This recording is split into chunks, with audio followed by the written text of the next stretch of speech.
Once in a village nestled between the thick forests of Igbo land, there lived a man named Okwudili. He was a powerful warrior, feared and respected by all. He had a beautiful wife, Ifeoma, known for her kindness and gentle spirit, and a daughter, Ngozi, who was as bright as the morning sun. But despite the love that surrounded him, Okwudili was a man filled with bitterness, anger, and pride.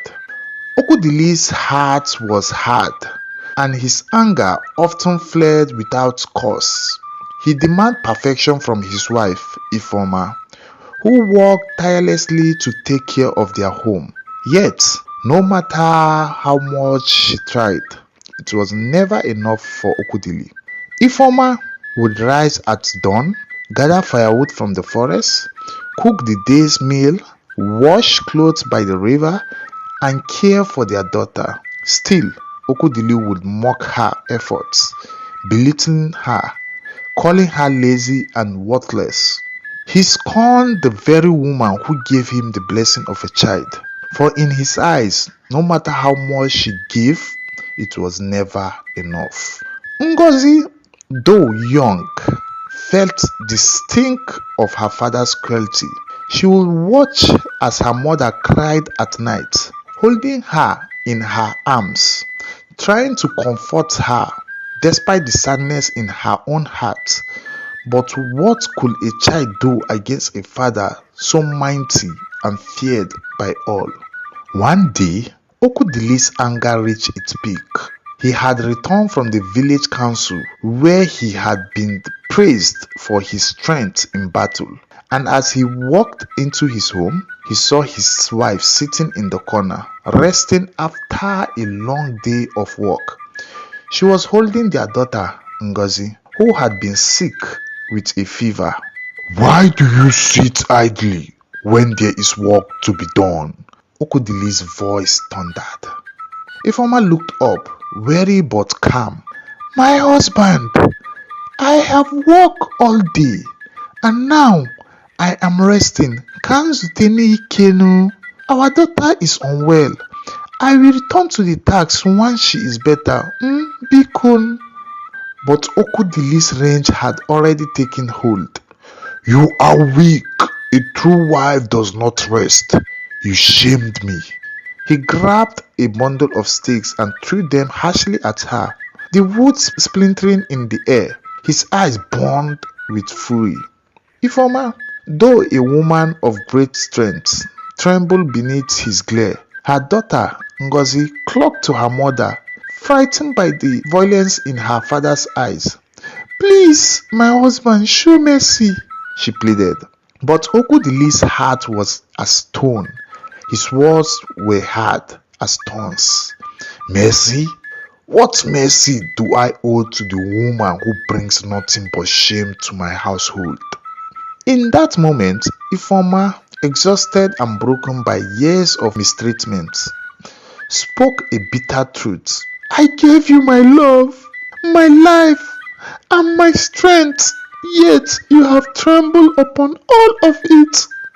The love you have for me has turned to dust, and I cannot bear it any longer." That night, as Ifeoma lay in bed, a great sorrow overtook her, and she fell into a deep sleep, never to wake again. Her body had been weakened by years of suffering, and her heart had shattered beneath the weight of Okwudili's cruelty.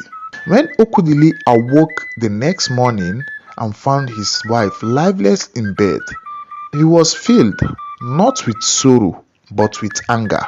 "What is this?" he shouted. "Is this how you repay me? You leave me with nothing?" Ngozi, her eyes filled with grief, stepped forward. "Father, she was my mother, and she loved you with all her heart. You took that love and crushed it. You caused her pain, and now she's gone." But Okwudili's pride could not allow him to accept his guilt. Instead, he turned his fury on his daughter. He sneered, "You are no better. You have no place in this house if you are going to mourn for her." The girl's heart broke as her father's cruelty cut deeper than any knife. She fled from the house, running from the village, crying for her mother, but no one dared to intervene. Okwudili was a man who ruled with fear, and all knew the cause of defying him. But as time passed, the people of the village began to see the consequences of Okwudili's action. The crops in his field began to fail. His once strong body, which had been a source of fear to others, grew weak. The animals he kept for trade grew sick and died. Okwudili's power and pride began to crumble, piece by piece. Years passed, and Okwudili was left alone, a shadow of the man he once was. His name became once spoken only in whisper: Okwudili the unkind, Okwudili the broken. And in this solitude, he could not escape the haunting memory of the love he had destroyed. His heart, once full of anger and pride, was now consumed with regret. As for Ngozi, she grew into a woman strong in spirit, though her heart was forever scared by the cruelty of her father. She left the village seeking solace in distant land, where the memory of her mother's love could comfort her in her sorrow. The moral of this story teaches that cruelty, especially within the home, can bring untold pain and agony, not only to the victims, but also to the one who inflicts it. Even the greatest power and pride can crumble beneath the weight of love and broken trust. A heart full of bitterness only leads to loneliness and regret.